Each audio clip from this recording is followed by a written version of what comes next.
everybody. Welcome to English 229 Gothic Literature. My name is Lillian Ruiz. I am the instructor for the class. And what I wanted to do in this video is review some of what it is that we will be doing this semester. So I try to duplicate as much as possible what we would be doing in a face-to-face class. So I will be posting videos of myself talking about the class material that I would normally talk about in a face-to-face class. And there will also be discussion forums where I will ask questions and have you respond to try to duplicate what we would have in a class discussion. So in a face-to-face class, what I would do in the first class is review the syllabus and the course outline, which is what I'm going to do today. And my suspicion is that you know how to use Moodle, or you wouldn't be watching this particular video. And you can see at the top of Moodle, I have a general section. And that section basically has some icons that you will be utilizing over the course of the semester. The first is entitled Syllabus and Other Documents. So thus far, I've uploaded our syllabus that I'm going to be reviewing in this video. And if there are other documents that I would normally distribute as handouts in class, I would be uploading them to that icon. You can see that below that, also in blue, it says past class sessions. So what you're going to be able to easily access on our Moodle site is the current week's worth of work. And when that week has elapsed, what I will do is I will retire that week and put it into past class sessions folder, which means that you can access it over the course of the semester, but the current week is the week that'll be easily visible on our Moodle site.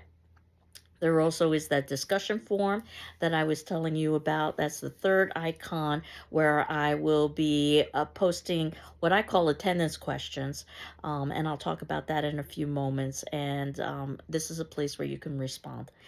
And then I have two optional icons. One is optional chat, and that's in green. So if you ever wanted to chat with your classmates or with me, I set up a chat room for us.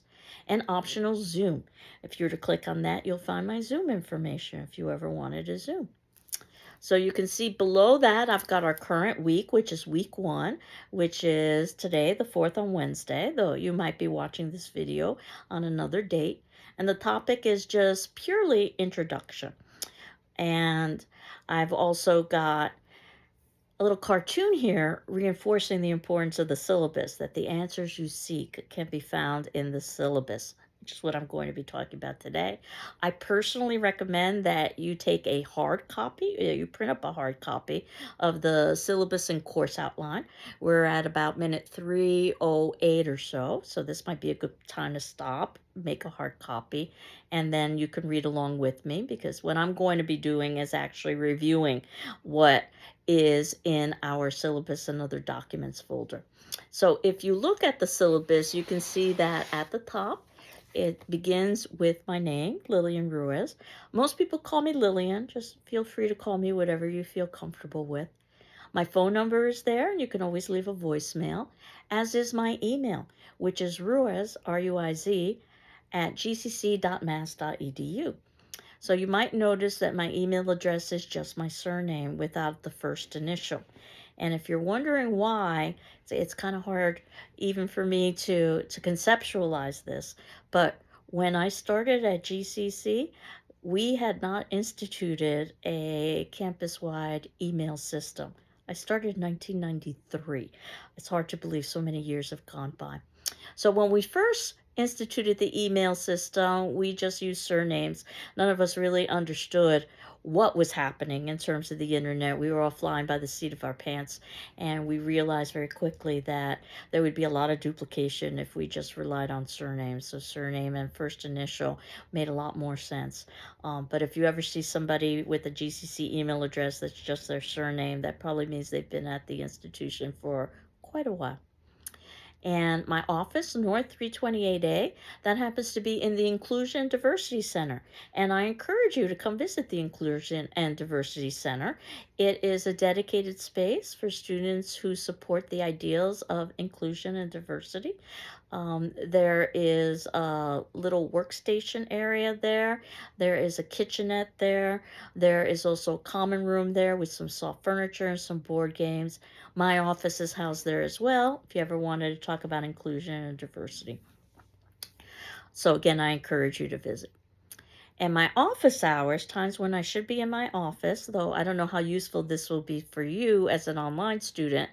Monday, Wednesday, 9:30 to 10:30, Tuesday, Thursday, 10:30 to 11:30, or by appointment. So if those times don't work for you, you can always make an appointment. So you can see that the textbook list is rather lengthy. Um, and the good news is that you can use any edition of any of the texts that we are reading this semester. So that also includes online versions. And I am going to be providing you with free links whenever I can find free links for these texts. I'm happy to say that I usually can find free links for all of these texts. So as we proceed over the course of the semester, as we're talking about a particular text, if I can find a free online link, I will certainly provide that to you. So some of the things we'll be reading, and all of these are under the umbrella of Gothic, but we'll also talk about how sometimes you can think about some of these texts in the umbrella of sci-fi. But probably the most famous is the trilogy of Frankenstein, which again is sometimes thought of in the science fiction realm, Dracula, and Dr. Jekyll and Mr. Hyde. I would say that those are our main texts. I was able to find a Signet version of that where all three are included in one with a introduction by Stephen King, very famous horror author, and horror and Gothic have lots of similarities, which we will talk about. But again, you can use any versions of these texts. Certainly, you can use separate versions of these texts. But before we start reading these three seminal texts, I wanted us to get a sense as to what Gothic is and what horror is and why it is certain people are attracted to this genre. And there are two texts that I recommend. One is more than recommend that I require. One is that by H.P. Lovecraft, who is also a very famous Gothic writer in his own right. Um, and one is by Stephen King, again, a very famous contemporary author, where they both talk a little bit about the importance and um, the elements associated with horror and with Gothic. So I was able to find a book by H.P. Lovecraft by Ballantine that includes some of his short stories as well as the essay we'll be reading, Supernatural Horror and Literature. But again, you can use whatever version you want. And in terms of Stephen King, he wrote a book called Danse Macabre that is not fictional. It's his analysis of the horror genre. And we won't be reading it in its entirety, but it'll give us a good background, the sections that we will be reading. Again, you can use any version you want, and I'll be trying to find free online links for all of these. Another Gothic author that you might be familiar with is Edgar Allan Poe, and we will be reading just a sampling of his short stories. I was able to find them in an inexpensive version by Dover called The Gold Bug and Other Tales. And we'll also be talking about ghost stories. This class is very deliberately offered online in the fall semester so that we can have our Halloween, and that ultimately ghost stories are very relevant for Halloween. That's one of the things that we'll talk about when we get to Halloween. Um, the Haunting of Hill House, which you may or may not have heard of, by Shirley Jackson, another very important Gothic text. Um, you may know of a movie called The Exorcist, which was based on the text The Exorcist, a New York Times bestseller, which we will also be reading over the course of the semester. And then we will be reading by Stephen King some of his short stories, Night Shift, even though he's better known perhaps for his novels, but his novels can be rather lengthy, and there's already a good amount of reading in the class. And it's assumed that students will have a good dictionary, a thesaurus for reference, and I'm assuming everybody does in their computer. But having something and actually utilizing it, that can be two very different things. And the dictionary does more than provide spelling and definition. It can give things like etymology, the word history, or parts of speech and usage. and the thesaurus, giving synonyms, words with similar meanings, and antonyms, opposite meanings. Both wonderful resources for reading and writing, which is what we will be doing over the course of the semester, reading and writing. So, course description. This class is a critical and analytic study of the Gothic tradition in both classic and modern supernatural literature. So, supernatural literature is connected with Gothic literature, which we'll talk about next week, with some attention to film. And yes, I am the one who teaches the class in horror film. You might have received even a message from me earlier in the semester suggesting that you might want to think about that as a companion class. I do teach the horror film class both in the fall and the spring. So you could elect to take it in the spring if you wanted to. I teach it face-to-face in the spring, and I teach it online in the fall, if you're curious. Students in our class, Gothic Literature, will examine the significance of the supernatural horror tale in its larger literary, social, and cultural context. There are prerequisites for this class, what we call English Composition 2. In other words, you've taken an Introduction to Literature class, whether it be English 112, which at GCC is Introduction to Literature, English 114, which is Literature and Creative Writing, or English 116, which is literature and film, or you've taken something comparable in another institution. And English 229 offers basically a general introduction to the content and technique of Gothic literature through examination of just representative short stories, novels, and films. Well, obviously, we can't see or read everything. The course emphasizes critical thinking, critical reading, critical writing, a lot of critical there, and not in terms of criticism as in being negative, but in terms of asking questions, analyzing, interpreting. What I say toddlers do really well, in that they are always asking why. So, student learning outcomes as a result of successfully completing this class, you should be able to appreciate the study of the supernatural horror tale as enjoyable, but also significant and relevant. And I know many people don't think it's enjoyable. I often tell students, you have to have a certain temperament to take a class like this. If you're going to be reading about monsters and then having nightmares and you're going to be disturbed, this probably is not a good class for you. To become familiar with the major works in the Gothic tradition, to examine the major characteristics and themes of the genre, which we'll begin talking about next class, to evaluate the horror tale in other media, film, and Dracula and Frankenstein and Dr. Jekyll and Mr. Hyde have their notoriety probably because of film, not because of text. To improve oral and written communication skills. I have that in all of my syllabi. And I teach not just English classes, but I also teach communication classes, which is where my horror film class falls, and media and popular culture. And I also teach communication classes, such as public speaking. So, procedures. And as I had indicated, I'll be posting a video of myself discussing the class material. And I'll be doing so at the time our class would normally meet in person. So if we were meeting in person, we would be meeting Monday, Wednesday at 8 a.m. So you can assume that every Monday, Wednesday by 8 a.m., you will have a video to watch from me. The reality is that I'm going to try to post it the night beforehand, but certainly you can expect by Monday, Wednesday, 8 a.m., you have a video. And you have 48 hours to watch that video. And I can tell you right now, the best way to be successful in the class is to watch the videos, to answer the discussion forum questions and do the readings. So if you need additional time after 48 hours, just ask me for an extension. I'll be happy to grant you one.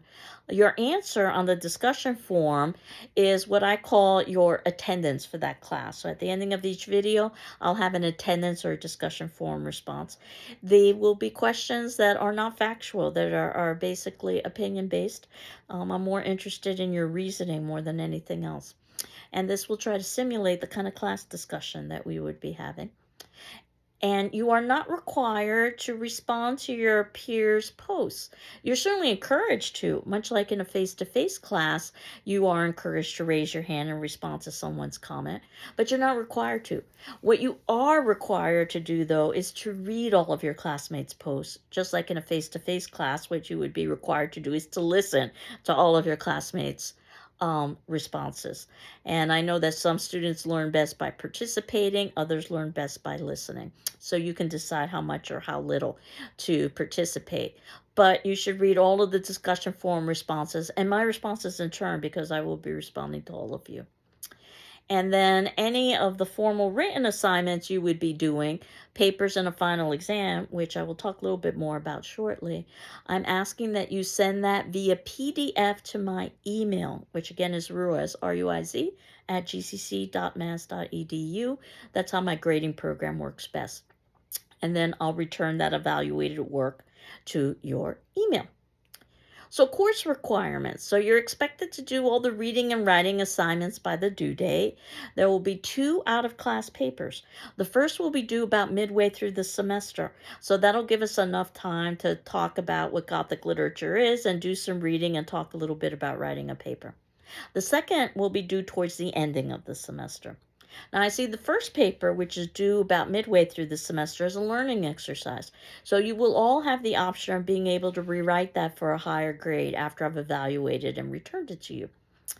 And the second paper, though, will be due at the ending of the semester. You probably wouldn't have time to rewrite it. However, there is the possibility of some negotiation with me individually with you if you were to get in that paper early enough. But hopefully you would have already feel comfortable with writing a paper after the exercise of the first paper. In addition, obviously, you're discussing or you're submitting those discussion forum responses for each class, and you are also completing a final exam. And the final exam will be open book, open notes, and it'll be an essay exam for which you have choice within the examination. And in terms of thinking about the exam, it'll be cumulative. But if we were in a face-to-face class, you'd have approximately 2 hours to take that exam. So that's about how much time you should be devoting to that exam, 2 hours. It shouldn't be something like a paper that would be much more developed.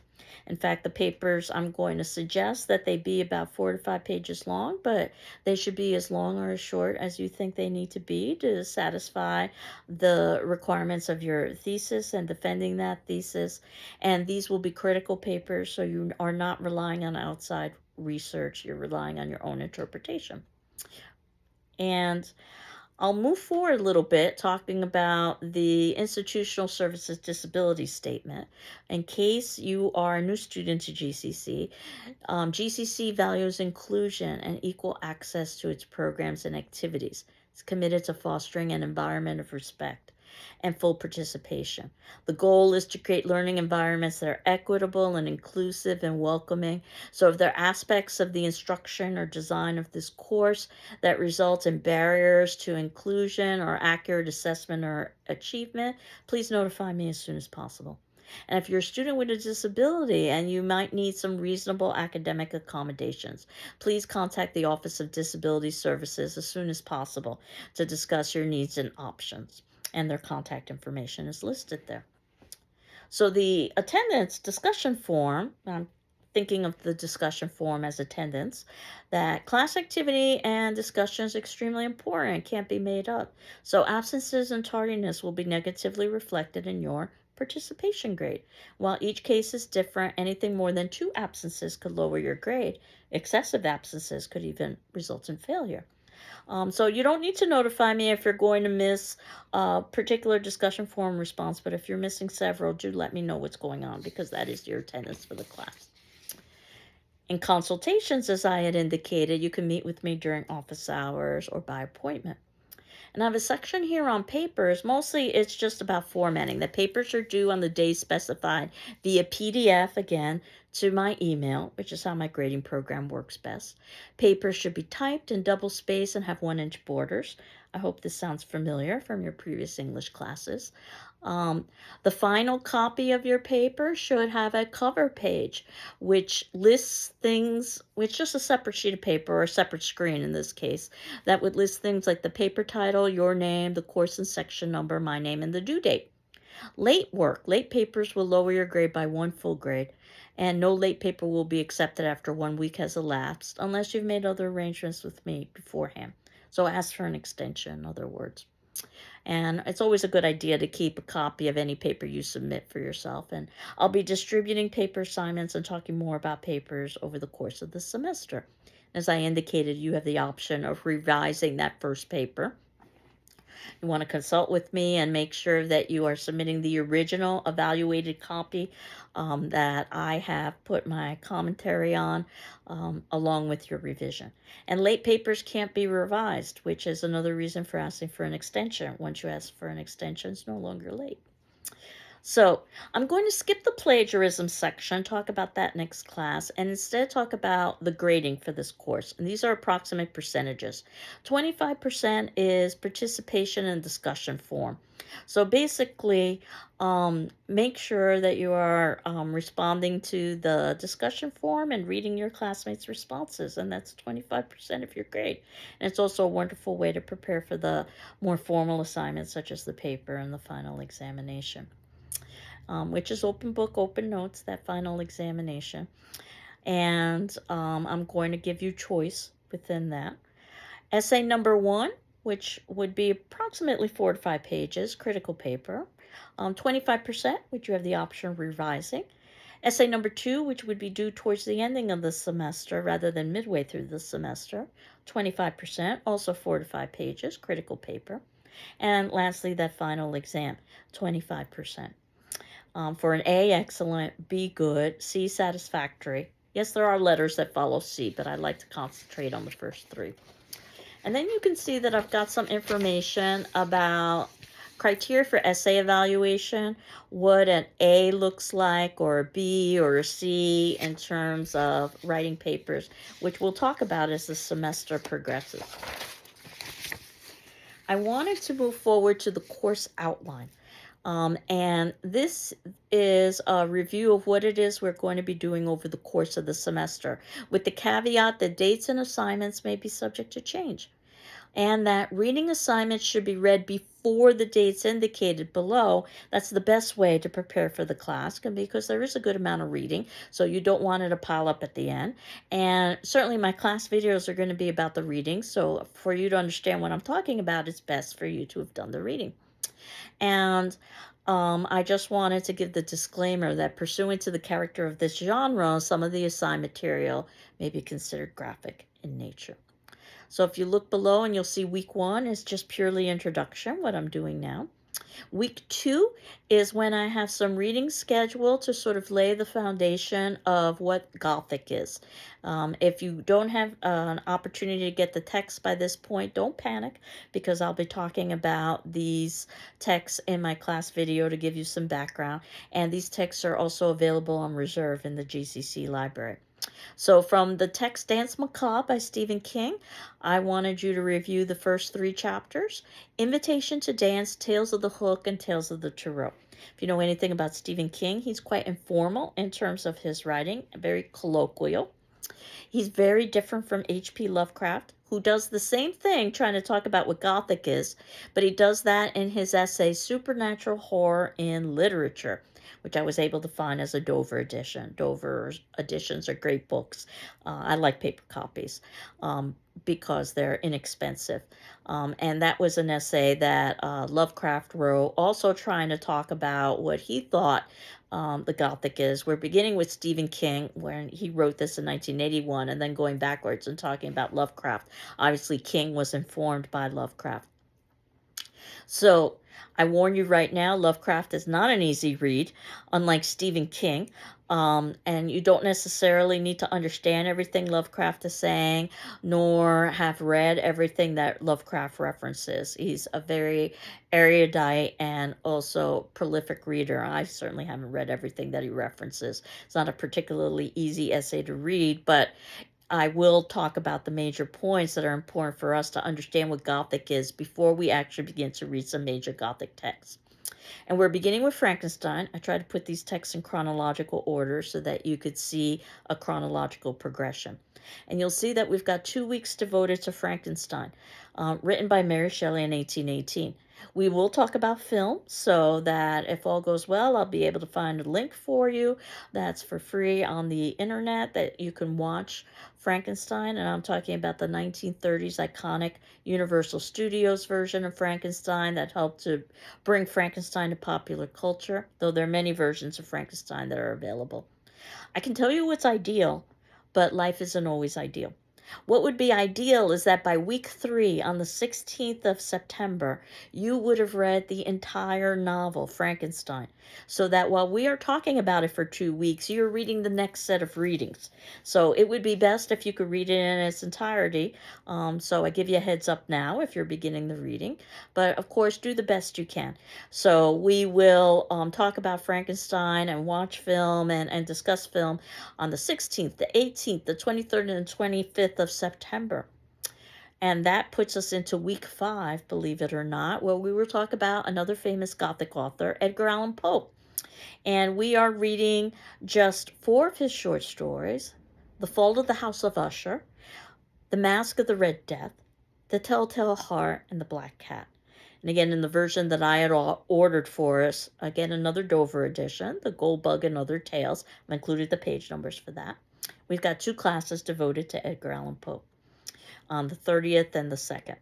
That puts us into week 6, where we are talking about another iconic Gothic text, Dr. Jekyll and Mr. Hyde. This is a novella, which means it's longer than a short story, longer than Poe's works, but shorter than a novel, so it's shorter than Mary Shelley's. And Stevenson wrote this text in 1886, and we've got several classes devoted to this: the 7th, the 9th, and you might have heard of Robert Louis Stevenson before in terms of some of his other writing. And on week 7th, on the 14th, we have Indigenous Peoples Day, so there's no classes on that day. We return to Dr. Jekyll and Mr. Hyde on the 16th and the 21st. And then we move to another iconic text, and we're getting close to Halloween, and it's very purposeful that at the ending of October we are reading Dracula, written by Bram Stoker in 1897. This is the longest of the texts we are reading, and we've got multiple classes devoted to Dracula, and it just so happens that Halloween, and I can see a small error here, that I have our Halloween class scheduled for the 28th, and that we're talking about Dracula on the 30th. It's the other way around. We have a conversation about Dracula on the 28th, and then our Halloween class will be on the 30th. I want to have our Halloween class as close as possible to Halloween, and I don't want to divulge much about that class, except that it is something that I hope you enjoy. And right around this time, week 8, actually, which puts us midway through the semester, you should have your first paper in. By that point, we would have talked about writing papers and so forth. I heavily encourage early papers. So once we've talked about the paper, you can hand in the paper at any point, and I'll give you some suggested prompts and so forth. But by the 8th, my hope is that everybody would have submitted in a paper or week 8, I should say, that everybody has submitted in a paper on 10/23. Because if you haven't, we're midway through the semester, and I'm beginning to get a bit anxious that you don't have any formal evaluation for writing a paper. And then you can see that in week 11, we have a Veterans Day, so there would be no classes there. And then we'll talk a little bit about H.P. Lovecraft and his short stories. He's written quite a few. We're reading only 3. The Outsider, Pickman's Model, and the Dunwich Horror. Again, I'll be providing links for free versions of these texts whenever I can find them, when it becomes when it comes up at that particular point in the semester. But I had ordered a text entitled The Best of H.P. Lovecraft that includes these works. We move into week 12, which puts us into mid-November. November 18th and 20th, 25th and 27th is devoted to The Haunting of Hill House. And I can tell you that by this point of the semester, the readings get much lighter and much quicker. So I would say that the heavy load is kind of like going up a hill. Dracula is the longest of the texts, though it moves pretty quickly in terms of action. After that, I think you'll see that the semester gets much easier in terms of reading load and understanding the reading, because the readings become much more contemporary. The Haunting of Hill House was written by Shirley Jackson in 1959. And then we move to the iconic The Exorcist, and that was written by Peter Blatty in 1971. That puts us in week 14. I can warn you right now, The Exorcist is quite graphic, and I'm going to suggest when you're reading it that if you don't want to read all of that graphic material, you can skim through some of the graphic passages. But we'll talk about that when we get to that point. And then we end the semester on week 15 on the 11th, where we are going to read some of Stephen King's short stories, as well as the foreword that he has to Night Shift, where in the foreword he talks a little bit about Gothic literature. The short stories we'll be reading is Jerusalem's Lot, which is actually what led to Salem's Lot, if you're familiar with that novel, or also if you are familiar with the film version. And by the way, the Garden Theater in downtown Greenfield is doing a Stephen King marathon in the month of September to get us ready for Halloween. And we'll also read a short story called One for the Road. That puts us into week 16, the very last week of the semester, and the 16th of December, the final examination. And this is also when paper number 2 is going to be due. Obviously, you couldn't hand in paper number 2 after this date because the semester is over. But early papers encouraged. I very much encourage you to hand in a paper before the 16th. And what I will do with the final examination is that I will post that and give you at 8 a.m. the time our class would normally meet, and give you 24 hours to respond to that final. Again, if we were taking it in a face-to-face situation, you would have 2 hours. So you're not supposed to devote the kind of time and energy that you would for a paper. So I expect you to spend about 2 hours on the final, but you would have 24 hours in which to do the final examination. And that would be the ending of our semester. So if you have any questions or concerns, certainly reach out to me. Send me an email or a voicemail or whatever. The only thing that's left is our attendance question at this point. And our attendance question is for you to introduce yourself to the class. Feel free to upload pictures or video or audio, but not required. Again, you're not required to respond to your classmates' posts unless you want to, but you are required to read your classmates' posts and also to read my responses. So that'll be due by Friday, September 6th, but certainly if you need additional time, please ask me for an extension. I hope you're doing well. I'm doing well, and we will continue on next class talking about what exactly is Gothic and why is it that some people enjoy reading it and watching it in film. Take care. Bye-bye.